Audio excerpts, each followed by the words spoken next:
Today we got a dual treat for you, the Ranger Z20 and Z21 Comanche. These are tournament series boats.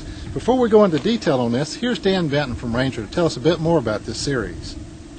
The all-new Z series has totally raised the bar for high-performance bass boats. With an all-new design and many technological advancements, the Z series is now at the top of the Ranger lineup.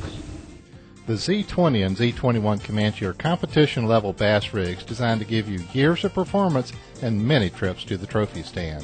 Performance and longevity are due in part to the pull-treated transom process, integrated engine setback, fiberglass-filled stringers, and engineered handling Ranger has perfected and continues to enhance to keep you fishing for the best in the best. The trailer's a 5,000-pound dual-axle trailer with center swing jack and swing-away trailer tongue. Road armor protects the finish, and a liquid-filled hub keeps the bearings working.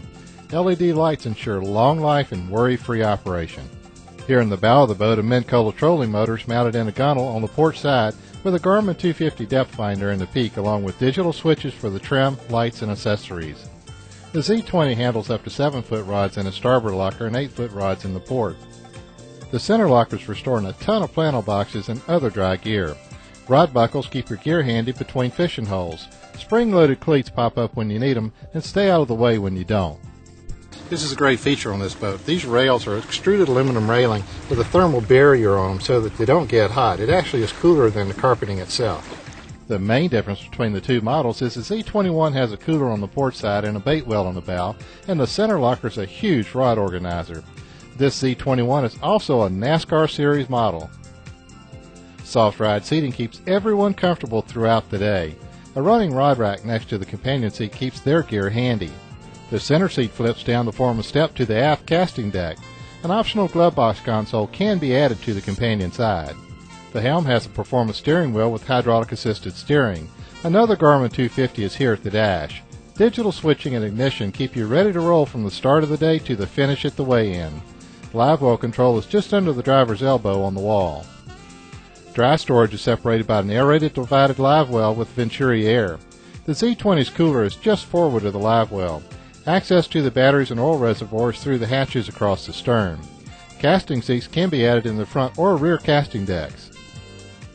We tested the Z20 with an Evinrude 225 while we tested the Z21 with a Yamaha 250 outboard. Both had a tournament load of gear and 2 people on board. They both cruised best at 3,000 RPMs. The Z20 was producing a speed of 33.9 miles an hour and a range of 207 miles at cruise, while the Z21 was at 30.4 miles an hour and 196 miles.